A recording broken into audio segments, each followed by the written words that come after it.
is only the second flight of the Focke-Wulf FW-190. Cool plane. Flies good. Maiden flew really well.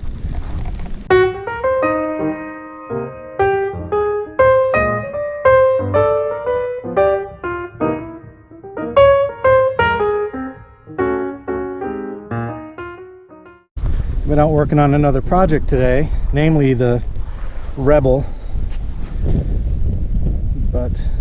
And you know, it is 9:30. I was out here at 6:30 in the morning, and look at it, man. Florida just has a real attitude about weather lately. By the way, one of the viewers caught that the marker lights on the wings are wrong. The nav lights are wrong. So that's a green light on the left wing, on the port wing. That's wrong. Port is red. So good catch. And I'm not sure if I'm going to change that or not, because it's not like, it's like molded into the wing. You'd almost probably destroy the wingtip making that change. Yep. And the starboard is red. That's a mistake. That's definitely a mistake. I checked the Thunderbolt and it does not have that problem. All right, here we go.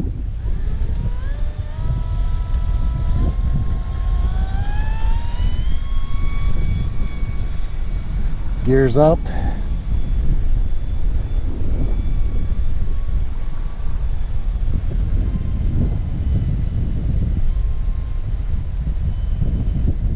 Man, I have to admit that this is a really nice flying airplane.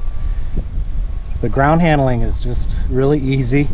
You don't fight with it. I mean, you have to watch what you're doing, but so what? You know, you have to watch what you're doing on every Warbird. That doesn't bother me. You know, if you do the appropriate thing on the ground, it rewards you with a nice scale looking takeoff. The rear tail comes off the ground and you roll for a little bit and then the plane lifts off the ground. I mean, there really was nothing to it. So I like that, man. I applaud that on this plane. I can't say that about every Warbird. That is a fact.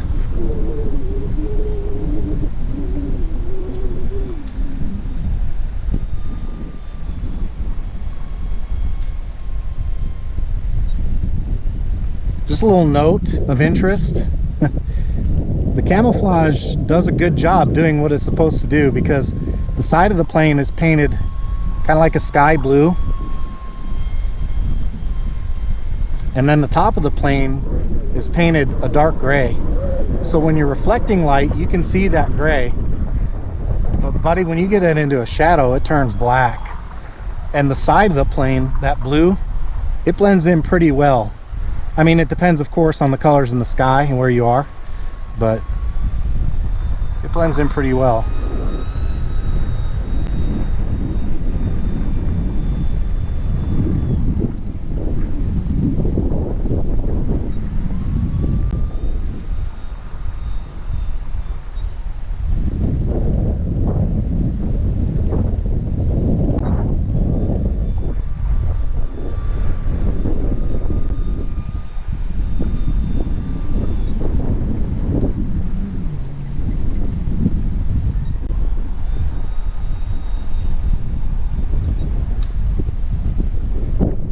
There we go. I was just doing a little bit more yaw trim. The first flight, I was watching a video and I thought I did not go straight up enough. And sure enough, what I did this time is I went more into the wind and straight up. And it took a couple clicks, so no big deal. Just two or three clicks and it was dialed in. So I'm okay with that. That's nothing.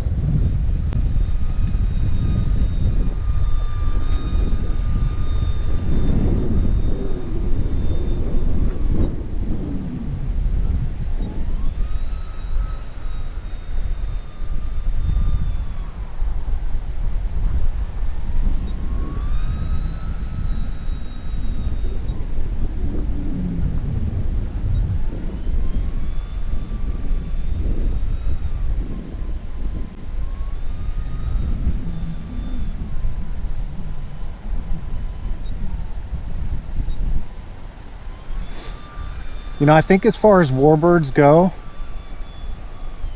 this is probably, I would rank this either like 1 or 2 in terms of in-air handling, and the competition being the Thunderbolt. Now the Corsair, that plane flies really well too, but it feels a little heavier, and man, that dark blue, it eats sunlight for dinner. So with the Corsair, you just have to be, I mean, it flies well, but orientation wise, it can be challenging. Now this one with the camouflage, you know, it does a number, it does what it's supposed to do in terms of helping hide the plane, but moving it around gives you visibility. You can see that yellow tail. In certain lights, you can see the blue on the fuselage without any real problem. And then the gray does reflect. So, I mean, it's not like the Corsair, buddy. That thing just eats sunlight.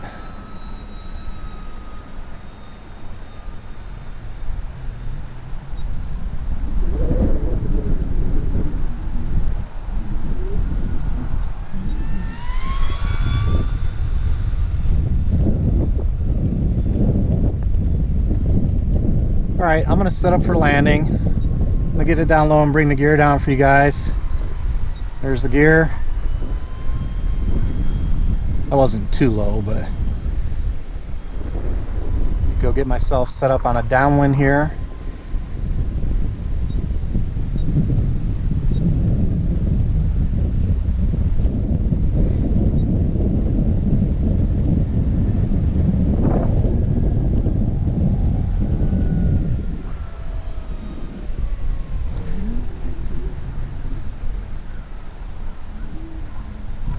Man, this plane, it does, I've seen videos where people complain about the gear on this plane, and I'll admit I'm not flying off the grass, so that you got to take that with a grain of salt.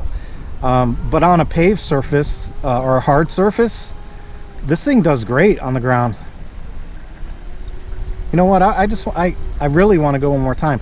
You know, one of the things about Warbirds is that the geometry can be such that it's very challenging to ground handle, but this plane just you don't get it with this plane. It behaves itself, so I really like that. Look at that nice scale takeoff, and not so much torque that it's slamming itself over to the side either. So you still have to manage rudder a little bit, but it's fairly delicate in terms of managing it on the ground. It's just not hard to do. You know, and here's the thing, you guys might hear on Warbirds, fly it into the ground. What I mean by that, when I say that, right now I'm about 40% power. So what I'm trying to do is get low and level. Get low and level, under power, and then once I'm low and level, then I bleed off the speed, I bleed off the power. And that's what you mean by flying it into the ground. It means maintaining, the concept is having this very positive control over the plane. So like in most airplanes in a landing configuration, when you get very low, you've got full flaps and your speed is very slow.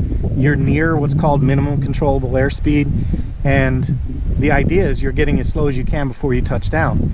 On warplanes, because their wing loading is heavier, if you get too slow, they will, I've seen several different instances where you'll get a snap drop, you know, one wing will just snap down and drop.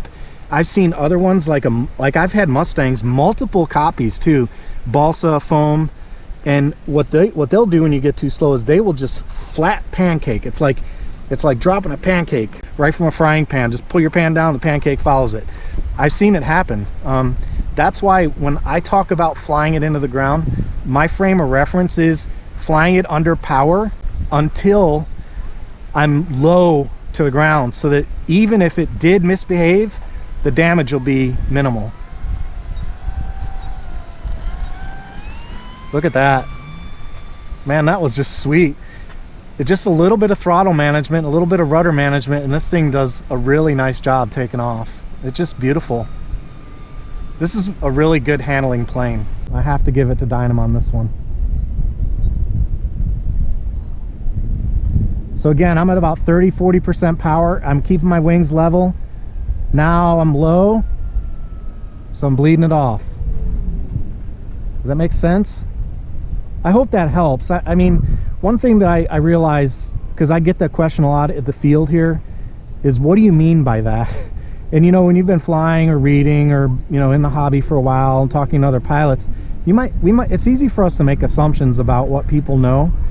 And I want to make an effort to try and avoid doing that, especially if you're new to certain flying techniques or if you're watching these videos to learn something. So that's why I'm taking the time to explain it. When I say fly it into the ground, that means keeping the wings level, not like this, not diving it, but just keeping it flat, keeping the plane flat under power until I'm low to the ground. And when I'm low to the ground, then I bring it back from say 30 to 40% down to nothing. That's what I mean by that. All right, one more and then that'll be the end of the battery. Look at that. I cannot get over how easily this thing takes off with the scale takeoff. It is absolutely awesome.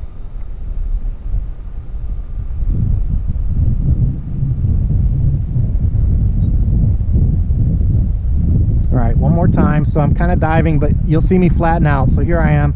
I'm starting to flatten out now, but I'm maintaining power. 30, 40%, wings level, bleed it off. There you go. That's what I'm talking about when I say fly it into the ground. What do you guys think? One more? That was so pretty and so cool looking. I just really want to do it one more time. I can't help myself, man. I love this hobby so much.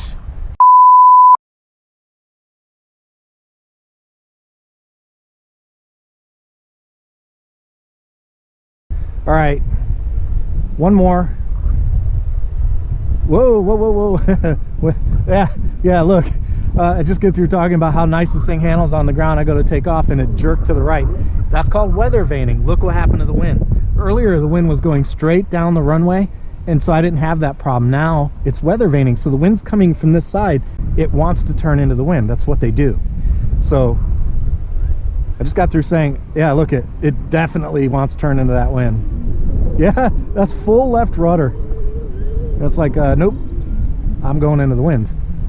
It's like a horse that wants to go back to the stable. Sometimes just no stopping them.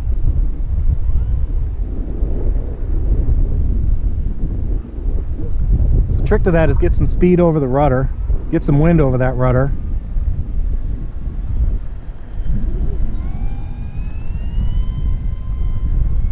Well, that wasn't pretty, but that's straight up crosswind. That's challenging. It does weather vane, I'll admit that. It reacted to that crosswind pretty severely.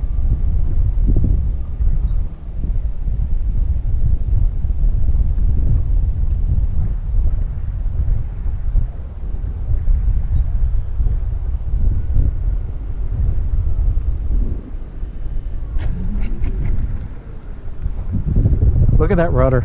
It's full left and it's still turning. That's hilarious. Oh, now it catches.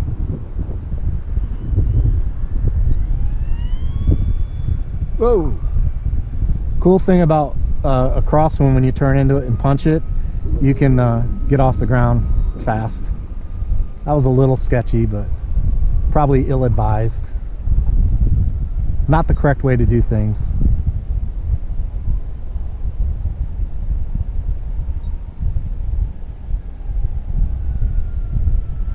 I don't like that. I'm going around.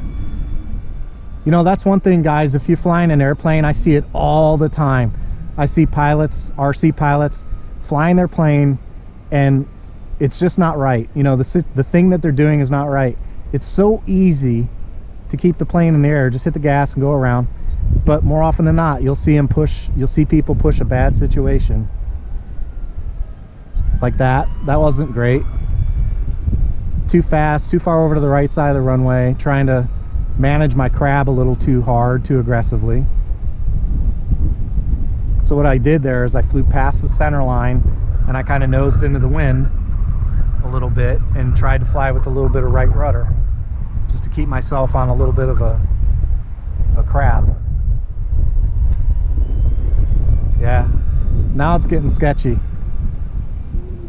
All right, it's coming down this time, one way or another. One way you can solve that is by a steeper approach, okay?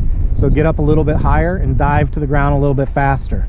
Don't do as flat of a line, and that will help you maintain a little bit more of a line because you're carrying speed.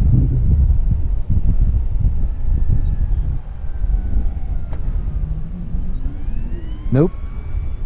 Man, I gotta get this thing down. My battery is not going to be appreciating me.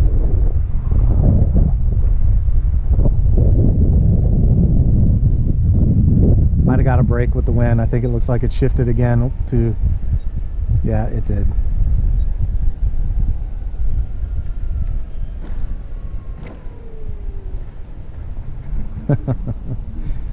There it goes. Yeah, the wind shifted down the runway again, so it made it a little bit easier.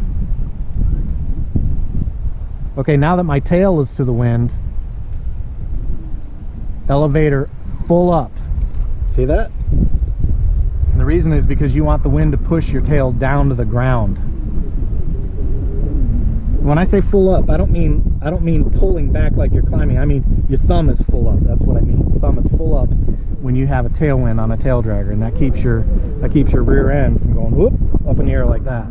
If your elevator is curved up like that and the wind is blowing from the back, it'll lift the back of the plane up. But if you put your elevator down like this and the wind is coming from the back, it pushes the tail down to the ground. So remember that. And by the way, when you fly real airplanes, you absolutely learn what to do with your control surfaces and ground handling while you're taxiing. All right, well listen, I hope you enjoyed the flight video of the Focke-Wulf FW-190. You know, I do a lot of work building and evaluating and bench testing, and today was just a little bit of fun to come out and just play, you know, and do a little bit of flying and take it easy for a little bit. So I hope you guys enjoyed the material. If you did, I would appreciate your subscription.